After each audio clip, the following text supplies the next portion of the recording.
Hello everybody and welcome back to Argent Does Watches. This week I've got quite a plethora of things to start with, so I'd like to start with the two things. I'm sorry for not uploading for the past 2 weeks. It got to about 10 o'clock at night and I'd forgotten both days. So I've got the past weeks or so, maybe into a bit of last week's watch releases. So I'm going to start with the Tag Heuer Monaco. Now, prices haven't actually been released yet, so we'll just be awaiting for all of these watches. But this is obviously the Tag Heuer Monaco. It's a bit avant-garde. The photo you might not be able to see all too well, but it's turquoise kind of along the outside, and it's got a skeleton case. I believe it's on a nylon NATO strap, but it does have a deploying clasp. Next up, we've got the Ming and J. Shapiro. Now, J. Shapiro are actually a really small micro brand I got really recently introduced to. I really like some of their stuff, and especially what they've done with the loom. Now, I'll see if I can get a zoom on this, but realistically, actually, the whole watch looms up, which is kind of reminiscent of recent Submariner references. I'm not too sure how I feel about the dial. I can't tell whether it's a guilloche or enamel, and so far all I've seen is a leather strap. Now, I think if they did a strap similar to maybe the presidential on the Datejust, or Day-Date even, that would be a lot better. Now, I think as well it's only stainless steel. I will check if that is the case.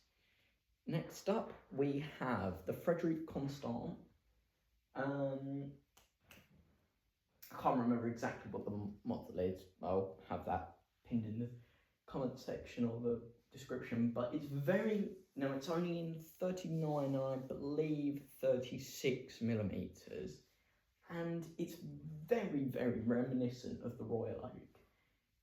I think it's if the Royal Oak and Tudor Tissot PRX had baby, because it's got the hexagonal bezel, if you could call it that, and obviously it is, but it's got that waffle dial, it's got no Cyclops date, and it's got an integrated bracelet. I think, now I don't know the pricing on this, I think this could be an amazing alternative to the watch, but I might do an in-depth review, I think, a bit more into that, and once people start getting their hands on them. Tudor Black Bay Chrono 39 Bumblebee. I've heard so much hype about this watch. It is honestly impressive how they've done it. Tudor recently have been definitely focusing on their chrono model. Obviously, we've had the infamous Flamingo with the blue Tiffany dial, if you can call it that. But I think it's a pretty good alternative to obviously, Tudor is owned by Rolex, so I think it's a very good alternative to the Daytona. The only thing I don't like is there's a date here, which I know they've done for ages, but I think a chronograph, especially one of that caliber, no pun intended, shouldn't have a date on it. So I think that is definitely something they could work on. Now, like I said last time, I discovered I can pause it, so I'll get some more watch